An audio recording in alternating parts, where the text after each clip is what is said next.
This week on DC On Screen, Miller and Morrison take on The Flash, Variety goofs and thinks Ben Affleck is still Batman. What? James Gunn wields power in both houses. Will his Suicide Squad be a total reboot? Also, if Captain Marvel listened to Nirvana in the 90s, what should Bruce Wayne be jamming to? All that and more after this. Boost your brand's visibility with Image 360, your expert source for comprehensive custom signs and graphic solutions. From standout office signage to dynamic trade show displays, Image 360 has you covered.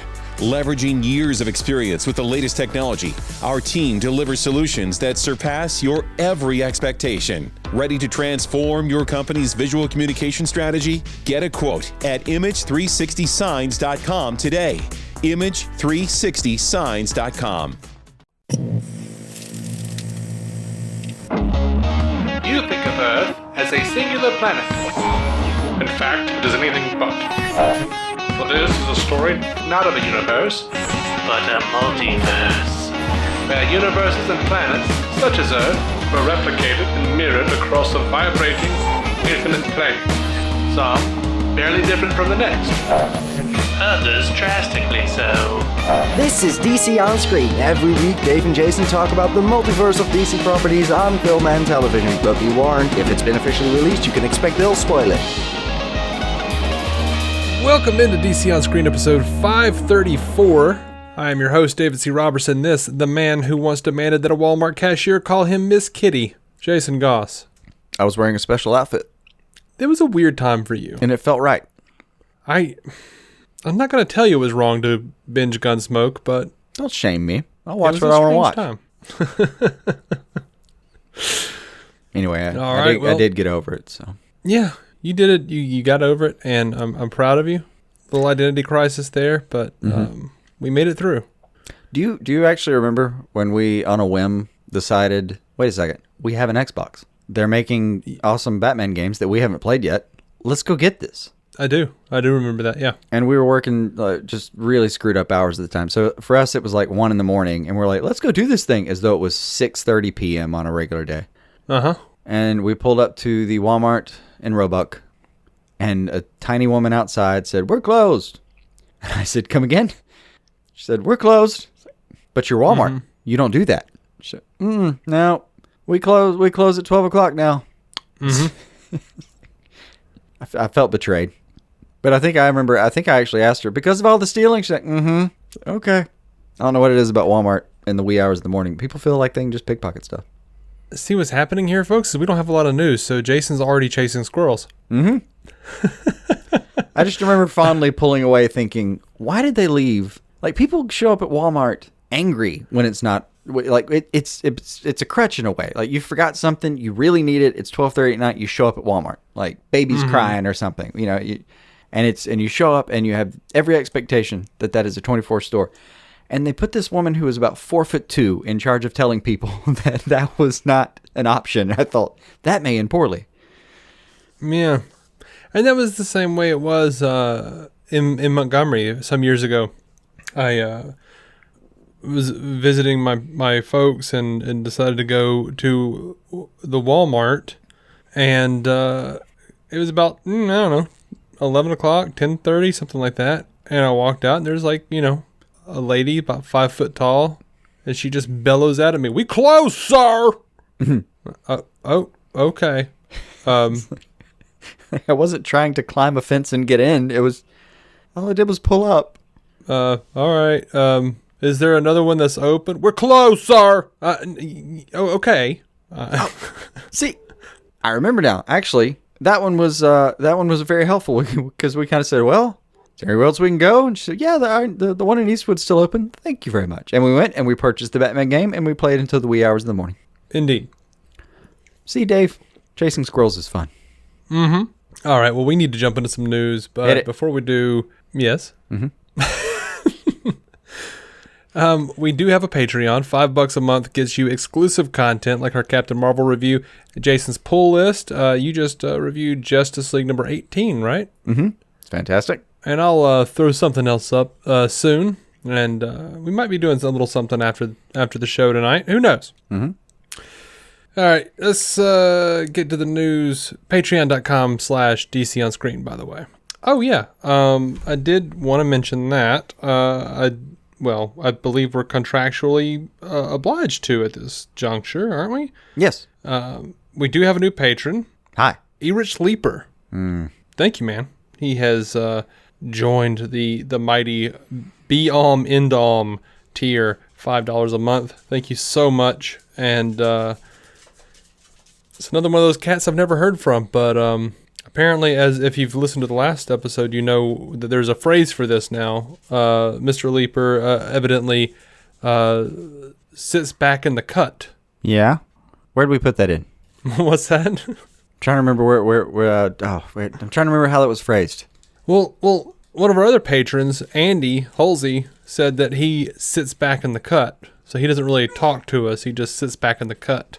Oh, that's right. If you'll recall. That's right. I remembered how much I didn't understand the phrase. I just didn't remember what it was representing anymore. So, okay, I got you. I'm back. All right. So on to some news. No surprise here. Warner Brothers CEO Kevin Tsujihara has stepped down. Good riddance on every level. Every level. Warner Brothers released this internal statement. It is in the best interest of Warner Media, Warner Brothers, our employees, and our partners for Kevin to step down as chairman and CEO of Warner Brothers. Kevin has contributed greatly to the studio's success over the past 25 years, and for that we thank him. Kevin acknowledges that his mistakes are inconsistent with the company's leadership expectations and could impact the company's ability to execute going forward. All right. They've yet to name a successor. Just give it to Jeff Johns. Oh, that would cause a riot. I know. I know. That would be way worse than almost any other suggestion. For me, it would still be the right one, but it would be divisive to say the least. Well, this is CEO of Warner Brothers, not anyone over DC. I honestly don't think Jeff Johns would be qualified for the role, honestly. But yeah, the moral of the story is don't get people under your employ to give your pickle a tickle. Right. Onward and upward. As I've said many times before, and will continue to say to future generations, keep that thing where it's wanted. Mm-hmm. Nowhere else. Mm-hmm. Also, part of me does wish she was just leaving under normal routine. You're bad at your job circumstances for a lot of reasons, not the least of which is this is a shitty thing that happened in general. So obviously, I wish it didn't happen. Yeah, and there are going to be people that kind of talk about it in a way that's going to be just shitty, and that's going to annoy me in general. So, other than that, like I said, good riddance all the way across. Mm-hmm. Agreed. Now, here's not a good riddance situation. The Hollywood Reporter, Boris Kitt, is reporting that Ezra Miller, according to rumors that he's heard, Ezra Miller's contract is up in May. Mm-hmm. And he's saying that Ezra is writing a version of the Flash script with Grant Morrison in hopes to stay on as the character. Apparently there was some big creative clash that Miller had with John Francis Daley and Jonathan Goldstein, who's been working on the project since January of 2018. They have a lighthearted approach, and Ezra Miller wants a darker take.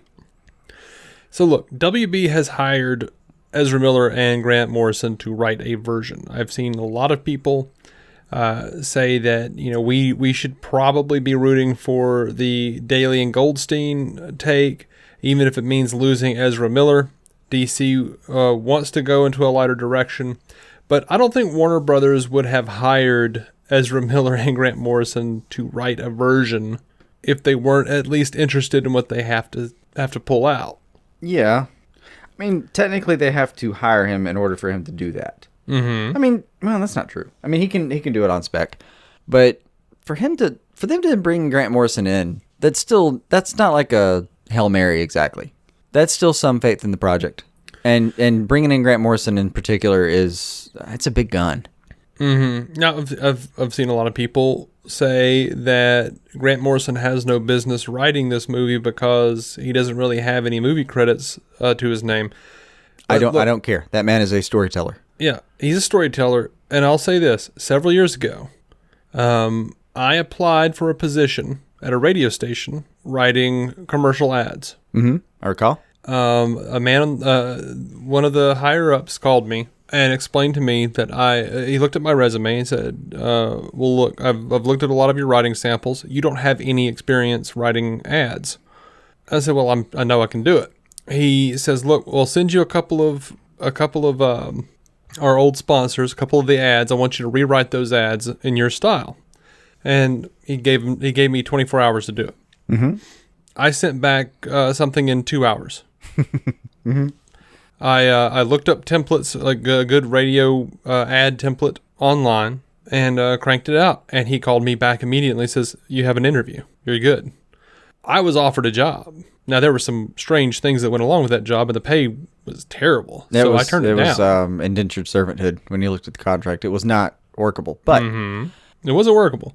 But my point is, if I could transition pull that format for Grant Morrison should not be that difficult. If I could pull that off, Grant Morrison, writing god that he is, should be able to open a copy of Final Draft and select the screenplay option and go to work. And he might already happen to have that copy. I mean, I don't know. It's pretty popular over there. We know he can write a story, and he does. I've said several times, sometimes I get bored by his stuff because it's so weird I can't latch onto something. Like, it gets unrelatably weird. Just based on what Ezra's been saying recently, it feels like Ezra wants to build this story that will kind of encompass, and some of his verbiage, it sounds like he wants to a little bit fix some of the continuity errors that are going to be maybe in there due to all the recasting and repositioning.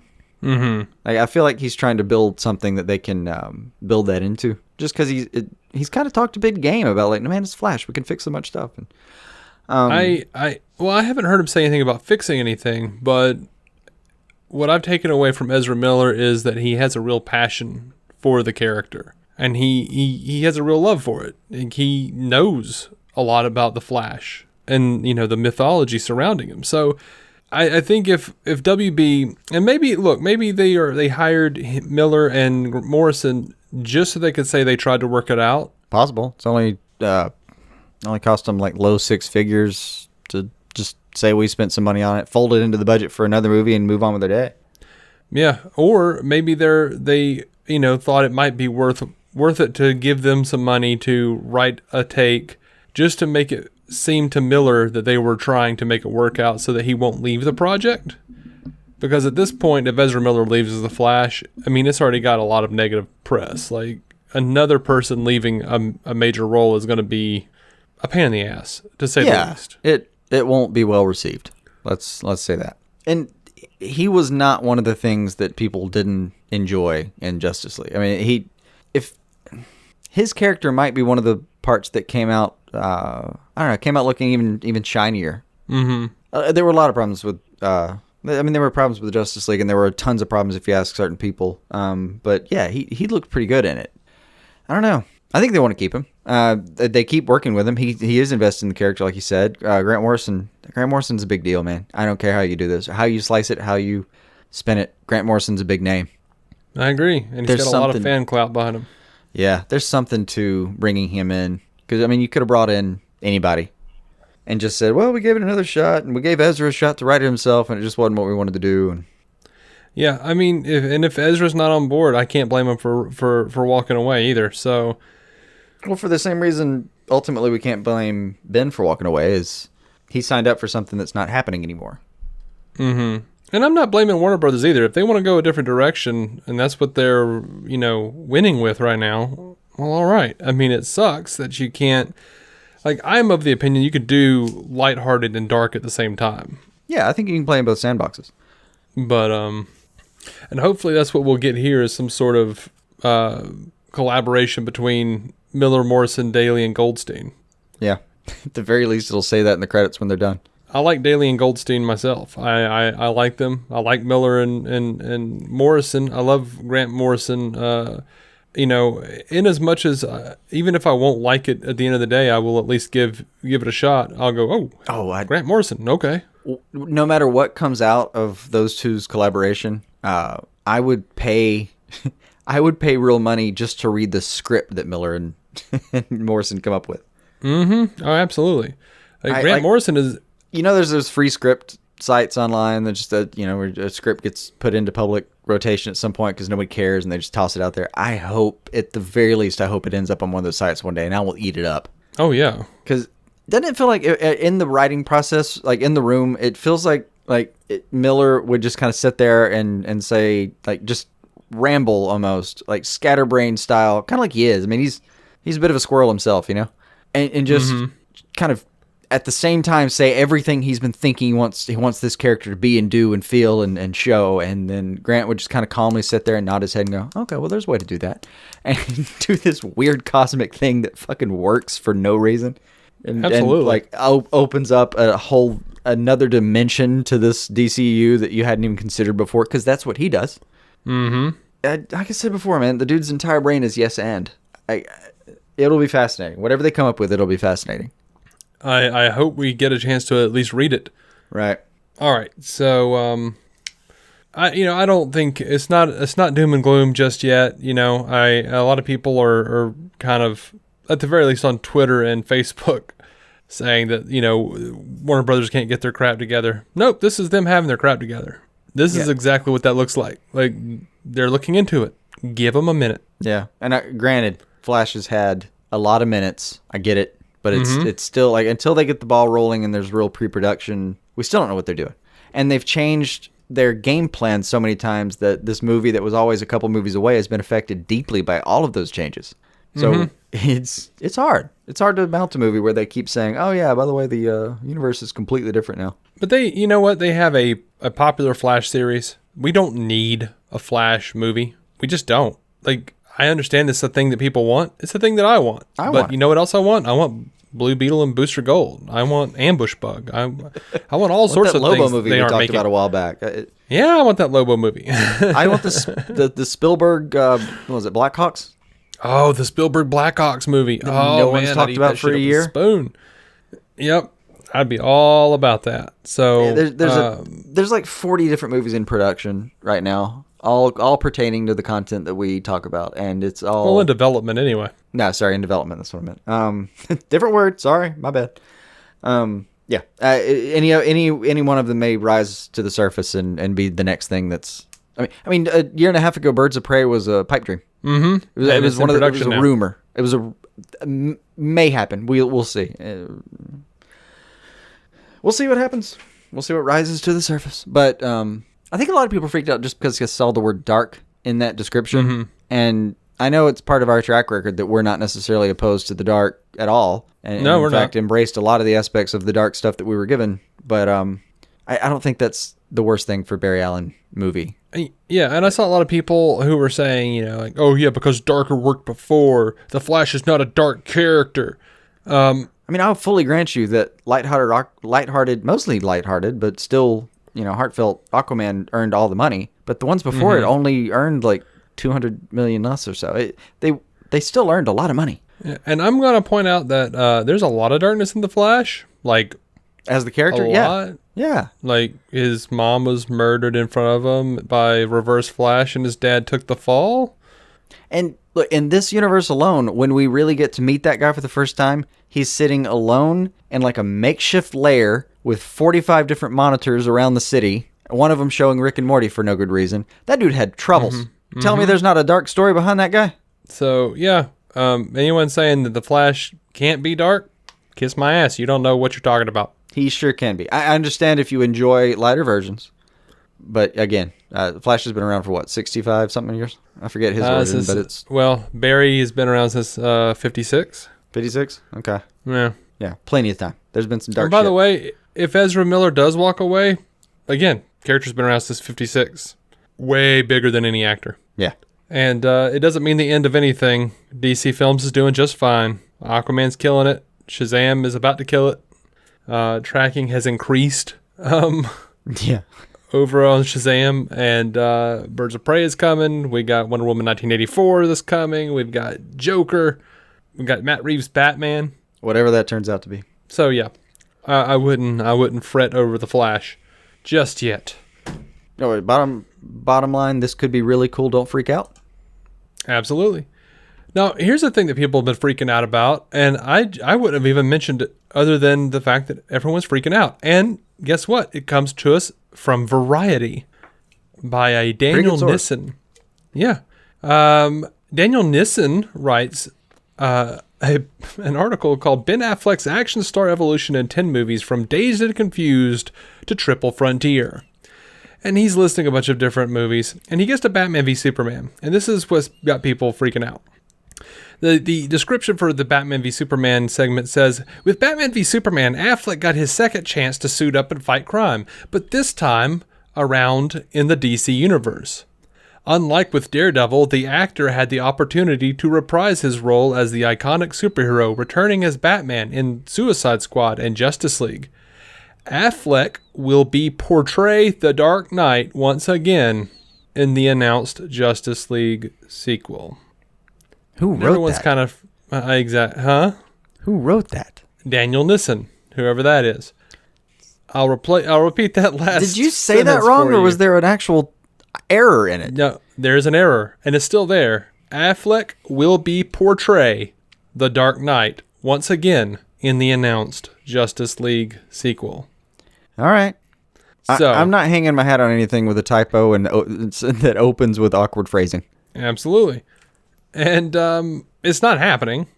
There are sources out there who say that, I mean, to be honest, there are sources out there who are saying, yes, there is a possibility if he wants to come back, it is being left open because, as we'll talk about in a little bit, it looks like the Batman, Matt Reeves movie is going to take place in the 90s. Okay. All right. You remember what Affleck said over in BVS, 20 Years in Gotham. Mm-hmm. So, that makes sense. All right. Let's do Captain Marvel in Gotham, 95. Let's do a little Nirvana. Yeah. I'm fine there. Whatever. They can both have 9 Inch Nails t-shirts. I'll be happier than ever. Actually, no. Give him a Tool t-shirt. I'll be even happier. Yeah. Let's do a little noir, except, let's have Bruce listening to Schism while it's happening. Yeah. That's what I'm talking about. I'm actually excited for the soundtrack of this movie now. Mm-hmm. But yeah, so I don't think this Variety, this goes to show you, take Variety with a grain of salt too, because this is, I feel like this guy looked at the IMDb, because the Justice League 2 IMDb is still there, and it still has the listing, as if it's a thing that's happening. Which we've had producers come out and say Justice League 2 is not happening for quite a long time. Yeah. I mean, that's one of those things that if it looks like something that they're going to be able to do and get a better shot at and do well, I think they're going to do it. But if it looks like the solo films are doing well, dude, I wouldn't be surprised at this point if Warner Brothers just fully pivoted into an Aquaverse. Mm-hmm. And just kind of let the rest of the characters be little solo films and built out the Aquaman universe. Like they're changing stream a little bit, and we're gonna see what hangs in. But dude, look at it. I'm just looking at this guy's past articles in Variety. This is not his specialty. I mean, he's got a lot of articles about canceled TV shows. One article about some actors reacting to the college admission scandal. Some TV news roundups about what's going to streams. Other articles about what shows are moving their taping to Anaheim. He's all over the place. Mm-hmm. No, I mean, I'm not. I don't mean that to denigrate him. I mean, he's clearly well employed, and he's got a lot of stuff he's trying to cover. Yeah, he might have phoned that part in a little bit. Mm-hmm. Prince George's birthday present is awesome. See the pics by Daniel Nissen. Like, this is not a guy who's focused on our little corner of the world. No. So I would say, guys, it's not. He didn't know. Just stop. Stop putting it in your headlines. It's not happening. Yeah, I think we can close the book on that one. That one's just a miscue. Sorry. Yeah, absolutely. All right, so as I mentioned, the Shazam box office has been updated. The tracking is up to 50 million. Last I heard, Forbes, opening weekend. Yep, Nice. it went from 40 to 45, and now 50. It's gonna make its money back on fucking Friday night. All it needs is 230 million worldwide to break even. Wait, 230 million worldwide to break it. What was the budget on this movie? I thought the budget was like 50. The budget's about 80 to 90. 80, 90? Okay. Yeah, It's talking about 80 to marketing and 90 from everything. what I've they need heard. The rest of that. Yeah. Okay. I've actually been meaning to look this up. Now that they're doing early screenings, I'm kind of wondering if the early screening numbers count into opening weekend numbers. Feels like they should, kind of, you know?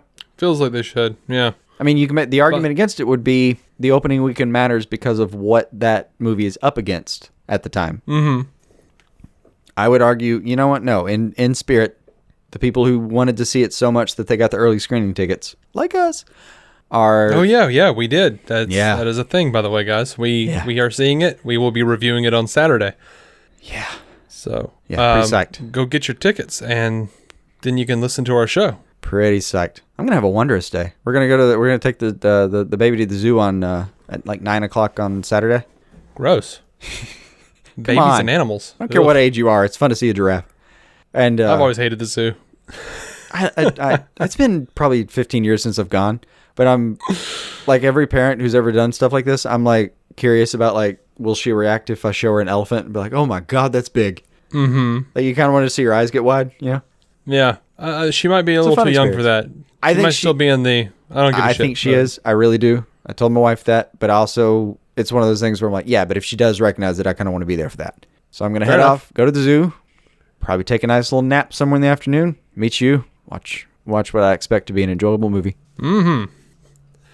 So, David Sandberg, the director of Shazam, and Peter Safran, producer, were in an interview with comicbook.com, apparently. And I'm just saying, I'm going to follow his Twitter account even after this movie's gone. I don't care if there's a Shazam 2 or not. That man's just amusing. Sandberg? Yeah. Yeah, okay. Because you said that after I said Peter Safran, so. Yeah, Peter Safran, I don't know from Adam. Yeah. Mm-hmm. Well, he was a producer on Aquaman. He's a producer on Shazam. Well, then I'm proud of him, but I don't know him. Not named on my radar. They have confirmed that they are planning on returning for a Shazam sequel already. I like it. Now they just have to see if anyone's going to actually pay them to do it, and we're in business. Yeah. They were asked. They said, absolutely. It's easy for me to say I'm on board, Safran said. He looked at Sandberg, said, what about you? Sandberg said, let's do it. Safran said, you heard it here. Safran said that he says, listen, we don't know about when exactly Black Adam is happening. He says, but I've got to believe that there's going to be a standalone Black Adam movie before there's ever a movie with Shazam and Black Adam sharing the screen. So that's not saying that there's not going to be a sequel before a Black Adam movie. That's just saying it probably won't be Black Adam versus Shazam until after. Right. Which is fine. And last I heard, Dwayne Johnson was still into that role. Oh, yeah. He always acts really pumped about it. So, look, I mean, you take a guy like that and give him a half-decent story, and you're going to have a good film. You just are. Yeah. I mean, don't put him in the Scorpion King or some shit. But other than that, you're going to make a good movie. But it could be one of the more surprising rewards of getting to see characters that we never saw or we never thought we'd see, is getting a good Black Adam movie. And there are plenty of good solo anti-hero / almost protagonist Black Adam stories you can play with, and then get to see them kind of square off later. It could be fantastic. Hell, I wouldn't even blame them if they made that a buddy movie. It'd be fantastic. Get all cosmic with it and actually put them on the same side. Sure, go for it. I'm in. I won't lie. I would love for Shazam to tease. I want to tease for Mr. Mind. I don't want to tease for Black Adam. I agree. I would love to see. Given, I'm hoping this movie pays off. But from what I've seen, and given Sandberg's just the persona he puts out there, I would love to see him tackle Mr. Mind. Absolutely. And just as childlike as Levi wants to play it, yeah, I'm sure he'd have some fun ideas. Let him in the room, man. Let's do this. Mm-hmm. And I would really love to see it when you tell Dwayne Johnson what your plan is. So, okay, we're going to bring you in as kind of an anti-hero. There's going to be a bigger villain. Who is it? It's going to be a guy named Mr. Mind. Okay, sounds cool. He's a caterpillar. You want me and Zachary Levi, who's also 6'14", to fight a caterpillar. You heard me. I feel like Dwayne Johnson would look at that situation and go, this is so weird, I'm in. Probably. All right, so we got some good news this week. At least it was good news to me. I understand if you don't think it was good news, and I'm sorry for your lack of joy. But No Schadenfreude here. James Gunn is back to directing Guardians of the Galaxy 3, but sorry for the folks who thought, yay, that means he's not going to do Suicide Squad 2. Deadline says that Marvel Studios is allowing him to actually shoot and finish Suicide Squad 2. Or The Suicide Squad, because apparently we're not supposed to call it Suicide Squad 2. Peter Safran says it's a total reboot, though I don't really see how that's possible. But, yeah, We'll know more when we see casting, but even then. Mm-hmm. He's going to do both. He's got to do DC and Marvel. And it almost sounded like that was a stipulation of his. Yeah, he said that he wouldn't come back unless they said that he could finish the Suicide Squad for Warner Brothers before coming back. I'm excited. They agreed to it. I'm perfectly excited about this. He was the right guy for the Guardians movies. He proved it twice. I mean, some people didn't like him, but I can't help everybody. He proved it twice that he was good at that, and then for reasons that I do not believe held up personally, was let go. He was the right guy for the third movie. You weren't going to find anybody better for those. He fit it perfectly. I agree with you 100%. When he moved over, like when Warner Brothers saw him sitting there in the open field with nobody to play with, and they kicked him a ball, I thought, good job, guys. You finally got one. It was perfect. And then they put him on the ensemble project exactly where he needs to be. They said, hey, we've got a similar playground. If you want to come over here, here's the keys. You go for it. I don't know why you give a 6-year-old the keys, but whatever, in my metaphor. But it was perfect. It was great. And you texted me or messaged me, whatever, and said exactly what you just reported. Mm-hmm. And I kind of thought to myself, he's got to be fucking with me. Yeah. Like, there's no way we could get both of these things. Oh, my wife made fun of me for a solid 7 or 8 minutes because I completely thought that, like, we had missed an entire, like, half of a month. I was like, is it April 1st? Like, I legitimately wondered if it was April Fool's Day. She was like, yeah, because we've already been to see your grandmother for her birthday. We've already done all this stuff. Like, oh, yeah, all that stuff hasn't happened yet. It can't be April 1st. So I mean, I know you zone out at work pretty often, but that would be extreme. Like, we'd have to take you to see somebody. I would convince Bethany we need to go have someone scan your brain. Well, I mean, I just had a CAT scan, so. Oh. Yeah, you're going to want an MRI for that. I'm going to want you to lay down in the tube and stand and sit still for, I think it's less than 30 minutes now, but still. Uh-huh. And I'm going to get my wife involved, and we're going to get you the good people at UAB. Okay. If you miss half a month, we're doing some stuff. No, this was even better. I legitimately, for just a second, just a fraction of a second, thought, well, I guess this part of the day has been one of those dreams where you think you're going throughout your day. You know, that's where you think you got dressed and you got on the bus and you were in, like, home period, or whatever you called it at your school, that first 10 bullshit minutes where they give you announcements, or if they had to, and otherwise sent you to the actual place you were supposed to be. Yeah. Just a fraction of a second, I was like, well, I must be dreaming. Yeah, I would do that in college, where I would get up, take a shower, get to class, and then about, halfway through, I'm like, I need to pay attention. And I, like, look up and see, like, the teacher looking at me, and he'd say something like, you need to wake up. And I would go, oh, no.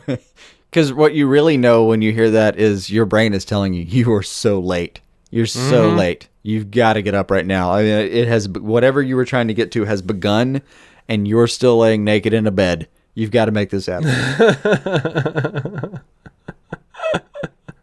I do that all the time, though. Especially if I am oversleeping, that is exactly what my brain does to me. It's not always as direct as that. It's more like I'll be dreaming about something pleasant or unpleasant, and could be in the middle of a nightmare, in the middle of just a pleasant, oh, what if I had all the money kind of dream, and somewhere in there I'll be like, man, I have really been in this story for a while now. I'm pretty sure this story was supposed to end. Mm-hmm. Because even in my dream, I'll be like, yeah, because remember you at 5 o'clock you woke up to pee? And you knew you only had another hour or so to sleep, and now you've been in this dream for what feels like about 2 years? Yeah, you need to get up, buddy. Oh, crap. Yep. All right, so squirrels. We got James Gunn. He's directing Suicide the Suicide Squad and Guardians of the Galaxy 3. Years. What? You're going to stumble over that title for like at least the next few months.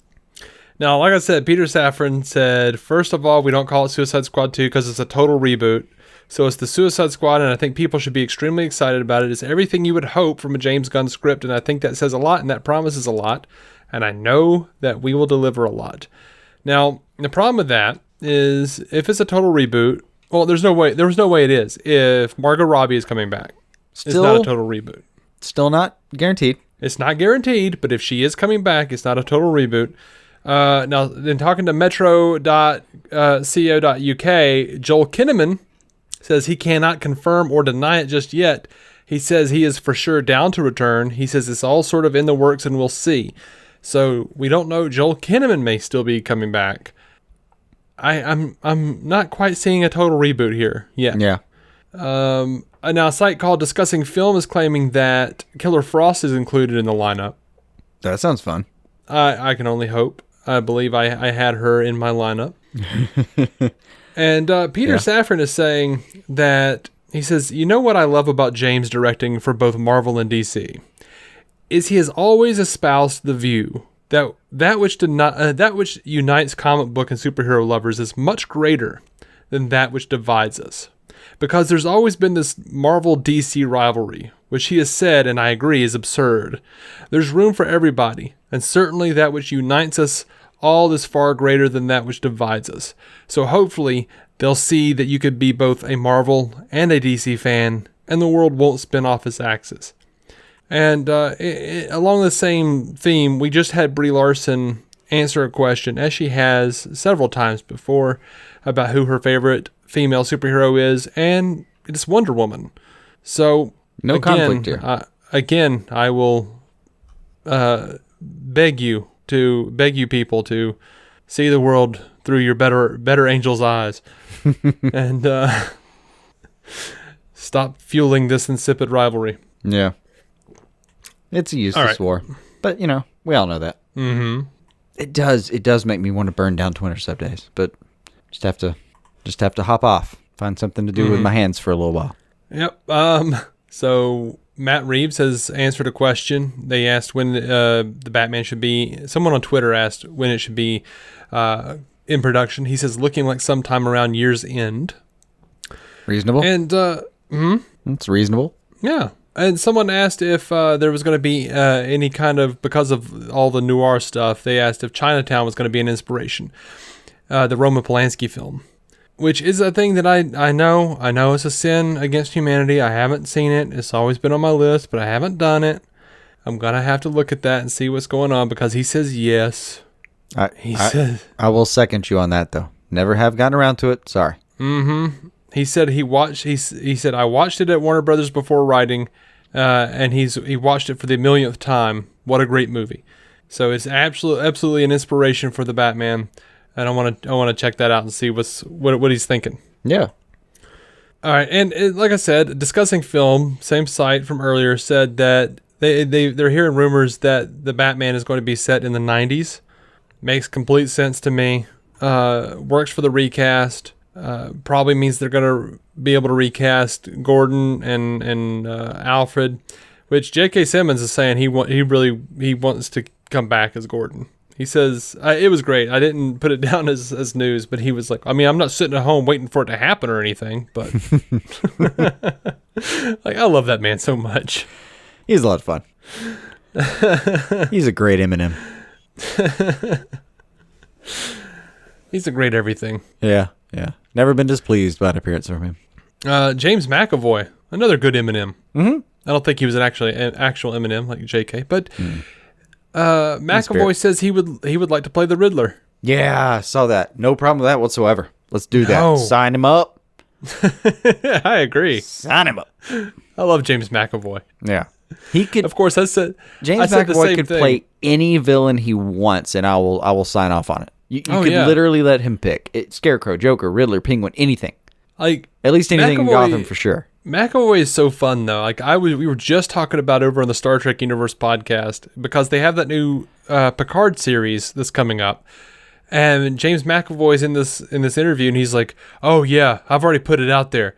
If they need a young Picard for any reason, I'm down. I've already played young Patrick Stewart in X-Men. I'll do it here too." Well, he played it very well. like somehow embodied the class of Sir Patrick Stewart. Yep. I think he should get to spell his name Tiny Caps, sir, minimally. They should just go ahead and knight him. Just knight him, or at least give him a tiny version, like on the backside of Picard. The you know, it'd be crazy. Let him play like the ventriloquist or something. Mm-hmm. Just something weird, or calculator or something. Anything. I genuinely believe you could give him any character in Batman's gallery, and he would knock it out of the damn park. He would, but if it's James McAvoy. If he wants the Riddler, I'd give him the Riddler. Oh, yeah. I mean, it means he's already got ideas. He's been thinking about this. Wonder if he just called an episode of Gotham and thought, that's a good take, but you know what I would do? No, I don't. I'll film it, though. Gladly film it. He literally said, I always liked Riddler when I was growing up. Oh, even better. He's got a background. Mm-hmm. He's got a background. That's cool. All right, so we're going to pop over to TV news real Fitting. quick. There's not a huge amount, but we'll stretch it out. We'll squirrel it. We talked about this on Twitter, and I think people didn't really get my point. But John Cryer was on Michael Rosenbaum's podcast, Inside of You. Good episode. And he was talking to... I imagine it was. And he was talking about his stint as Lex Luthor on Supergirl. And he says, DC is only letting us have him for 3 episodes, so we're trying to make it into a big deal. My question on Twitter was, why do we think WB is being so stingy with Lex Luthor? And I got answers ranging, and none of them seemed to get what I was getting at. What I was getting at is, what the hell else are they working on with Lex Luthor that they're like, you can only have him for 3 episodes? Because you know that they don't like to duplicate characters into different properties. Yeah. And since we don't know exactly what's happening, I mean, look, it could be, I saw one guy say it could be Man of Steel 2, or thought I was implying that. I was actually thinking more along the lines of Titans, because you have Luthor clone Con-El coming on. I can't remember who. We did have somebody suggest it was Titans. Well, we did have somebody write back and well, maybe? I don't know. Somebody said it was Titans. I should have written down names. I'm sorry. Somebody said Titans. Somebody said Tyler Hoechlin, however you say it. Oh, yeah, the Tyler Hoechlin series. Hoechlin. I don't think they're doing that. I don't think that's the thing right now. It was a rumor. And I will give it this for credit. It was a rumor, and it was a rumor around the time that somebody said Arrow and Supergirl are going to end, which conflicted the fact that we knew that Arrow and Supergirl had been renewed, and now Arrow has been given a shortened season 8, and it's not impossible that Supergirl might follow the same route. And you know what? It's all plausible, is what I'm saying. And I unapologetically. I unapologetically say, if they end Supergirl, no love lost.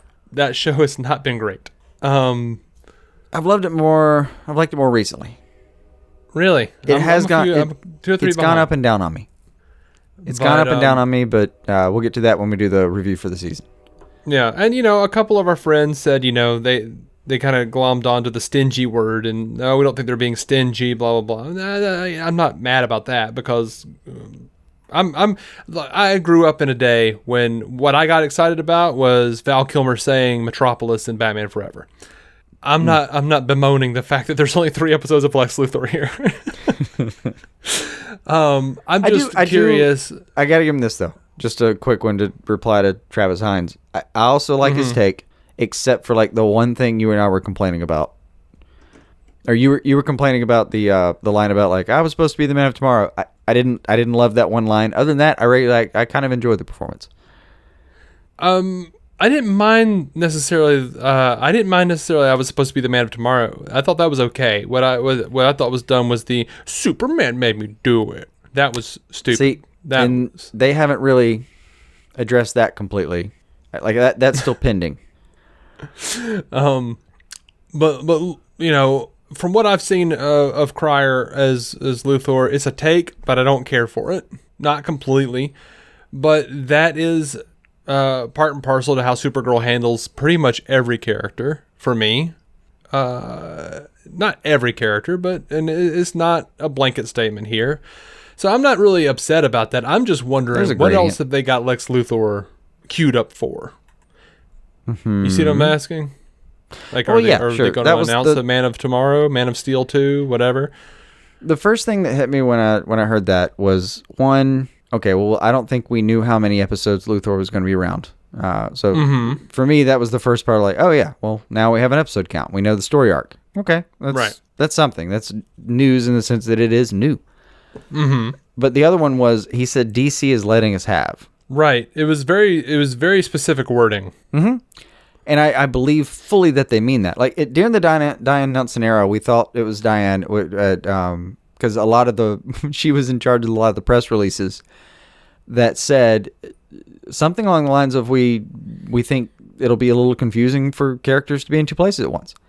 I still think that's in their heads. Like, I honestly think and it may be changing with Hamada, because a lot of things are changing, but I think in the old mindset, and I think it's carrying over a little bit so far, if a character was really established in one place and they used it in another place, it would be weird. And the only part about that confused me was, like, the Warner Brothers executive team was really old school about, there's TV and there's movies, and movies are better and TV's TV. What are we talking about here? You know, the old, plays golf every Sunday kind of guy, that was the mindset. And it's not just Warner Brothers. That's a thing in Hollywood. It still is. Like, people are just now getting around to the idea that TV is on par with, and to me it always has been. TV is a little bit on par quality wise with movies, and then maybe the streaming thing coming in is, and like, there's an old guard that's kind of going, especially with streaming, going, oh shit, we've got a lot of stuff to compete with. I didn't see this coming.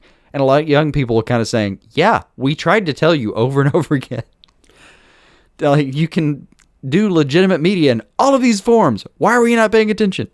But there was a little bit of old guard playing on it, and there was a little bit of just, I think, the average Warner Brothers executive has done a lot of things, and they've done it at an A+ level their entire lives. And one of those things is not read comics. Like, that we do that. And we're the people who do not have that job. We have focused on entirely different things in our lives. So when they don't understand how the comics can work, and that you can have characters literally in the same storyline in 4 or 5 different books that week, for us, that's weird. We think, come on, how do you not know how this works? There's multiple things going on. There's multiple universes. It's all fine. For them, they think, why is he doing this at the same time he's doing this? And it's confusing. It's a very, like, general audience kind of reaction. And it's gotten in the way. It's really gotten in the way. And apparently, it's still there to some extent. Diane Nelson, bless her heart, whatever it is that happened that made her have to leave that job, was not apparently the problem. It's still there. We're still dealing with it. And like you said, whatever it means, it means that DC's doing something with Luthor. I'm telling you right now, were I in charge, Superman would have an animated series. Superman would have a TV show. Superman would have a movie. We would do an audio drama podcast of Superman. Like, that would be syndicated out to whatever place, right? Whatever radio station wanted to pick it up would get it as well. Because somebody pointed out recently, there was this idea that there was going to be comic book movie fatigue. And no, I mean, I forget who this was. I really wish I could credit it. I saw it on Twitter. That's all I remember. But somebody said, like, yeah, so Captain Marvel's on track to make $1 billion. Shazam's on track to get at least close to it. And Avengers is about to gobble up probably $2.5 billion. We're 20, like, we're a good, including the Nolan movies, 15 years into this. And it's still making all the money. Like, there's no fatigue.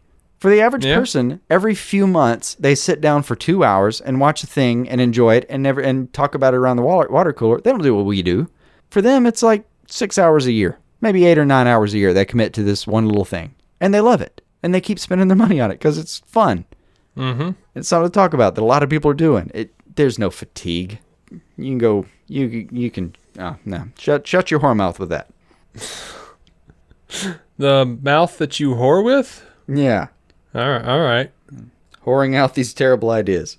So yeah, that was my only point, is that, look, I was being hyperbolic with the word stingy. I'm just wondering what else have they got Lex Luthor queued up for? Yeah, I think it's a real question. It'll come to bear. Yeah. Over on Titans, they have cast Jericho. Chella Man has been cast as Joseph Wilson. also known as Jericho, for the show's upcoming second season.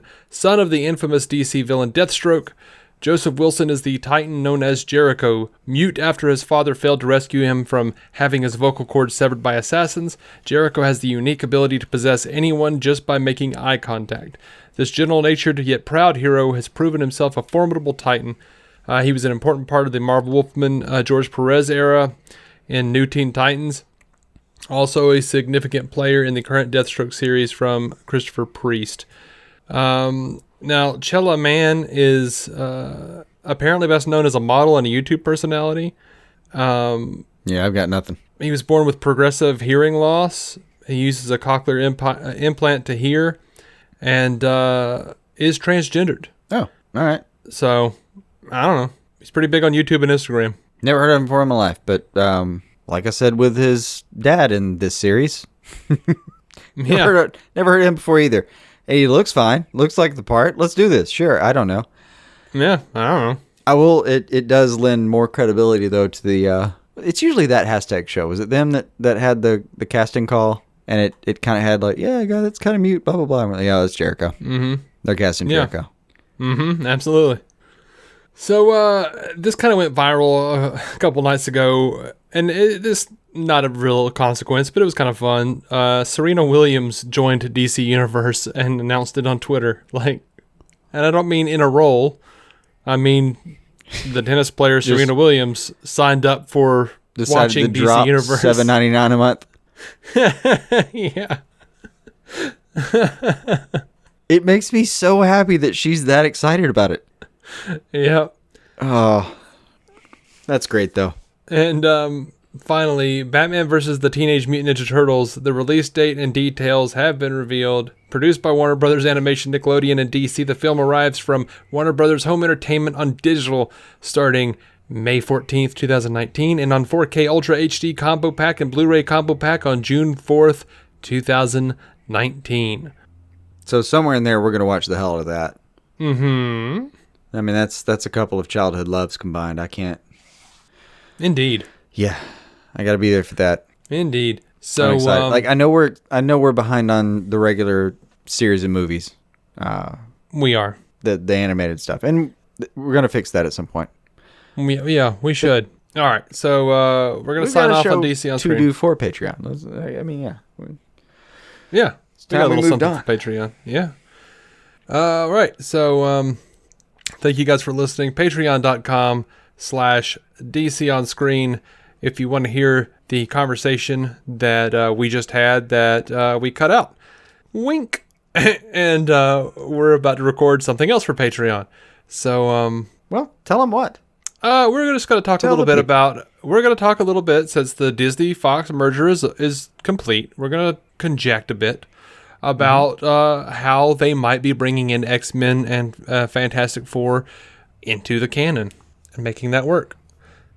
We're gonna go play in another sandbox. We're gonna go play in another sandbox. You're gonna hear it. There will be probably a couple episodes coming pretty soon. One, a kind of a deep dive into some Ghostbusters shit, and then a thing about the Fox Disney merger. So yeah, but none of the boring legal stuff. We're actually going to talk about like theoretical stuff that they might be doing. Yeah. We've covered the boring legal stuff accidentally here and there. Yeah, here and there. Here's the boring legal stuff. That part's over. Mm-hmm. They own all the IPs again. All is right in the universe. And Ray from Fans Without Borders is absolutely right. It would have been worse if Comcast got it. So stop belly aching about the monopoly.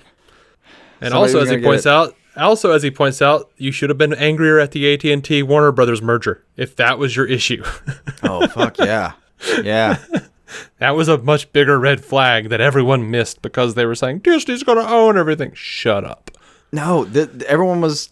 It finally triggered people because they were like, oh, God, all the properties are going to be in the same hands. I was more worried about, no, the distribution doesn't need to be in the same hands. That's what you need to worry about. Mm-hmm. No. We're here anyway. So, yeah, we're going to have a little fun over on Patreon. And thank you guys for listening, even if you're not a patron. And but if you are, we love you even more. We have favorite children. Mm-hmm. That's terrible. It is. I shouldn't say that. I secretly disapproved, and then I was really happy to hear you disapprove of yourself, and I was like, I'm proud now. But I'm also learning. a petty man. He's learning. He's becoming a better person right before our eyes. I'm also a petty man, and I'm just not going to change. I understand. So I have favorite children. You guys better pray I never actually have children. Like, yes, Lionel, he likes football, but Jacob, he prefers the comic books. I have a favorite. I'm almost, you just need one so you can have like isolated feelings about it and deal with those feelings. You don't need to have like one where you can offset them. Mm-hmm. Like I'm pretty happy with one at the moment. And I can just sort of hover over my child. Your interest in sports displeases me. Don't helicopter hobby him. Don't. I'm hoping if Evelyn rejects all that I care for, at some point I'm like, oh, okay, soccer, I guess. All right, well, I guess I'm gonna learn how soccer works. We're gonna be bored for 90 minutes at a time in my future on Saturday mornings at 7:30 for no goddamn good reason. You could schedule these things later. What the hell? But with any luck, it works out. I'm gonna end this show for God's sake. Yeah, bounce out. Or not really for his sake. He doesn't really care, I don't think. But for my sake and your sake and the dear listener's sake. Mm-hmm. Until next time, which will be the Shazam spoiler-filled review. We'll do a spoiler-less, non-spoiler segment, and then we'll get into spoilers. But we're going to do a review for Shazam, and that'll be coming up on Saturday, probably Sunday night. Well, maybe Saturday night. Who knows? Mm-hmm. Anyway, we love you. Keep some DC on your screen.